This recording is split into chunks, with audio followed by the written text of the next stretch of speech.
Dr. Noemie Aubert Bonn. She is a postdoc at Hasselt University in Belgium and also here at the Amsterdam University Medical Centers, where she works on does research on research assessment and researcher well-being, and she is also involved in the SOPS for RI project that we just heard about. Recently, she also became Senior Policy Advisor for Research England, where she works with the Future Research Assessment Programme to ensure that the next UK-wide assessment exercise that we heard about this morning will be based on responsible research assessment principles. So if ever there was a good quest, this is definitely one. One question before you begin. Have you ever received any chaotic or unclear emails from Lex? So many. So many? Never. Now that's a surprise. Never. Thanks a lot. The floor is yours. Thank you. So thank you very much for having me. I will try to keep my presentation into 10 minutes. I am starting my timer here, so bear with me. So I'm here to talk about the role of funders. I just want to point a few of the things that I'm involved with. A lot of the initiatives that I will be mentioning, I have been involved with in a way, and that's why I know them, so bear that in mind. The beginning of the day has been talking a lot about research integrity, and I think everyone here agrees that research integrity is not just about the individual, but it's also about the environment in which the individual is. And that includes things such as demands, pressures, incentives, but all of these things, not all of them, but many of these things can relate to one common point, which is research assessment. So the way in which researchers are being assessed shapes what they value, what they consider as good science, and what is a successful scientist. There are some problems on these things. So I'll go through very quickly through some of the problems of research assessment at the moment. And then I will look at some initiatives from funders that are trying to reshape these problems with research assessment. I put the SOPS for RI website here. I will share my slides, and everything is clickable, so you can learn more about these initiatives by clicking on the icons of the slides. So first, let's start with the problems. So what kind of problems do we have with research assessment right now? One of the first things is that research success is not aligned with career success. And that's something that I found by doing focus groups and interviews. And I figured out, well, by speaking to people, when they spoke about something that's successful for advancing research, they speak about something that's collaborative, something that's high quality, something that is a collective achievement. When they speak about something that's successful for their career, there they speak about quantity, about exceptional findings, individual achievements, and it's very different. So that's the first problem. A second problem is that the current career structures make things worse, and we've been mentioning a little bit of that today already. But at the moment, how it works is that there are many researchers that enter the system and very few who remain to stay in the system. And that creates a lot of problems, including huge competition, career insecurity. It also blocks diversity. Everybody has to be the same PI profile. And it doesn't support those who leave academia, either those who leave willingly or unwillingly. It doesn't support them in that transition. And lastly, the last problem that is extremely important for this topic is that nobody feels able to address these problems. So this is also something that I found in these interviews and focus groups. When you ask people who can change things, what do we need to do to change things, nobody feels able to change these problems. And one of the reasons for that is that people are scared of having the first mover's disadvantage. They're scared of losing competitiveness and funding. So money has a big impact in all of these problems. And that leads me to the research funders. What can research funders do? I'll go through 4 areas in which I think research funders can help reshape research assessment.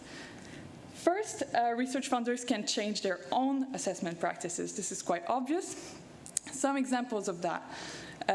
First, the narrative CV. Probably many of you already know what a narrative CV is, but it's a CV in which the researchers can really explain what their research is and why is it valuable. And it refocused the work on the quality instead of on the quantity. So these are examples of funders that started using narrative CVs in the past few years. You can click on each of them and see some findings that they've had by changing their practices. There's also recognition of quality and research integrity. So the Hong Kong Manifesto, Hong Kong Principles, was a strong supporter of recognizing research integrity. And more funders are starting to apply these principles by recognizing, for example, open science, by allowing researchers to submit a data set instead of just papers. So this is starting to be applied. There's also a recognition that diversity is an asset for research.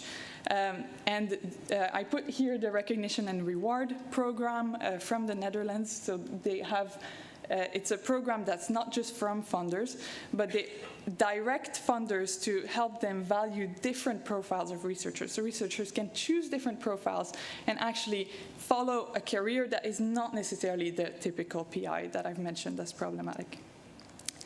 And finally, there's also ways of diversifying assessment by training assessors. This is something that we recommend in the SOPs for RI guidelines, for example, but by training assessors so that they're aware of their biases, and also by diversifying who is making the assessment.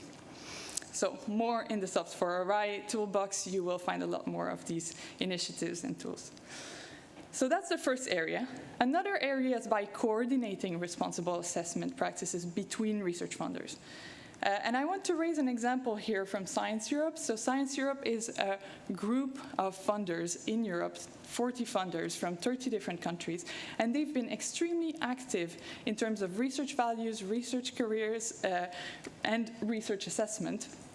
And they've released this report, which is very comprehensive, very well made. And the report expects their members to actually follow these recommendations for responsible research assessment. So this is a way of coordinating things between funders. The Global Research Council, which is also a coalition of funders, but on a global scale, did something similar, and now they have a working group specifically focusing on research assessment. So we can see that this topic is gaining momentum among funders. So these are two areas. Now the third area, which in my opinion is one of the most important one, is that research funders can also reshape their expectation of what research institutions do when they assess researchers. One example of that is from Wellcome. So Wellcome seems to be praised in this conference today.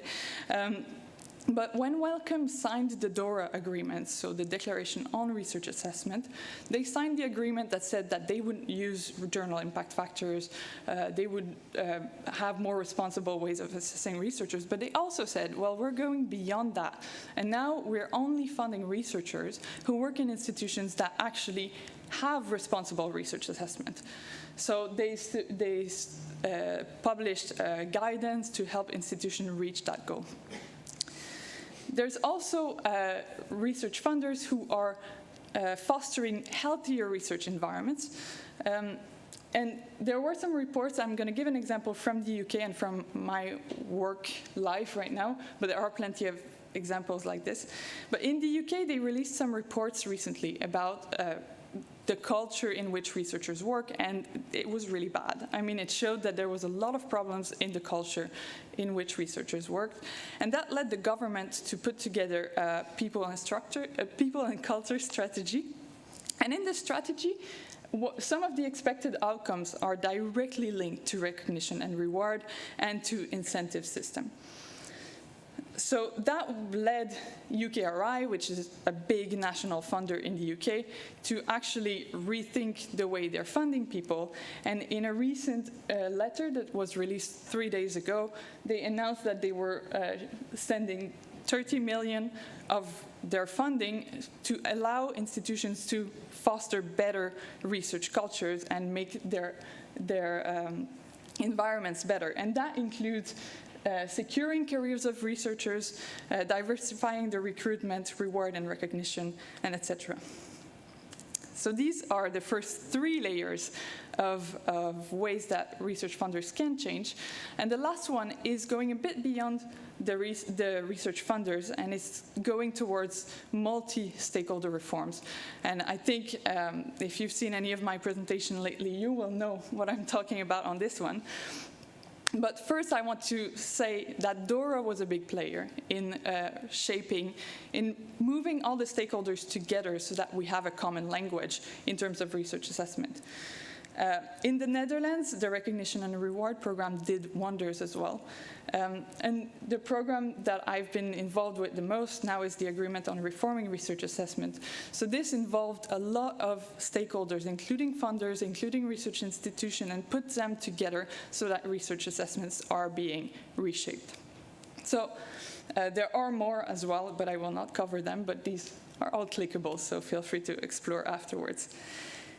So this is all about funders. I think it's quite clear that the funders are doing a lot, but I wanted to put a reminder because I think most of us in the room are the researchers. And as researchers, we are also the assessors. So we have a role in shaping what success means.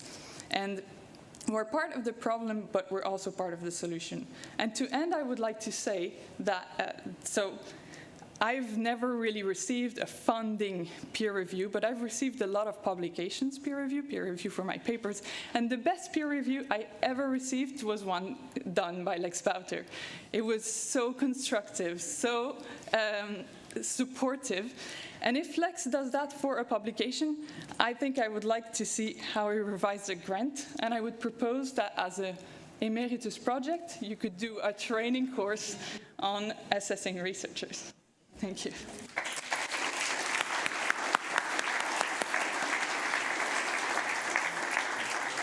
Thanks a lot, Noémie. That was lovely. Questions from the audience?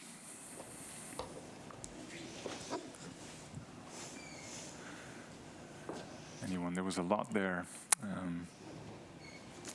And it is a lot to take in, obviously.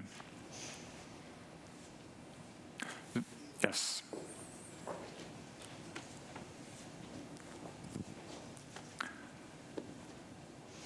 Thank you for the nice presentation. Mariska Leeflang, Amsterdam UMC. The recognition and reward in the Netherlands has received a lot of critique as well. And there are a lot of researchers now really afraid that we will drop off all the recognition lists and the ranking lists for research. What would be your reply to these people?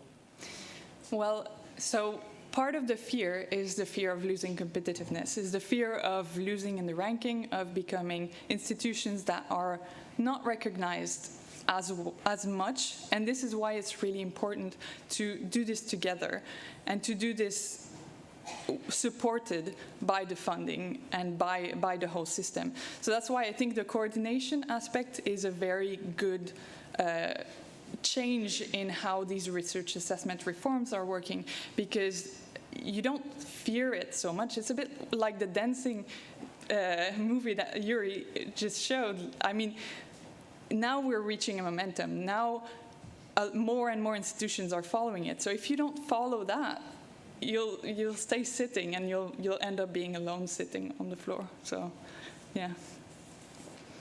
All right. Next question. Thank you for your wonderful talk. My name is Gerben Terriet, Hogeschool van Amsterdam. I'm quite intrigued by this concept of narrative review. Mm-hmm. Actually, we're developing a workshop at our institute to train young people to write these things. But in more somber moments, I wonder, and I wonder whether you share this this worry that people will actually use part of the money of their previous grant to hire commercial firms to write their narrative review to secure the next grant. Yeah, well, I think, so you raised 2 points. So there is possibility of abuse, like anything. But there's also possibility of abuse in using metrics and in over-publishing and in putting your name on papers that you never read. So that's one thing. I think there's abuse in both parts that is possible. In terms of hiring someone to write it for you, but they still have to write the facts, right? So I think that's why it's so important to train the assessors so that they can read it, and even if the English is not really good and people are not good at showing off, they can understand in these narratives what are the elements, what is the value. So I think there's a lot of training that needs to be done with the assessors. And if you click on the links of the different institutions that I put there, there's a few of them that actually did pilot studies and are creating training programs. So we're getting there, but it's yeah, we will face issues. I cannot say it's a perfect system and we're just moving there. All right.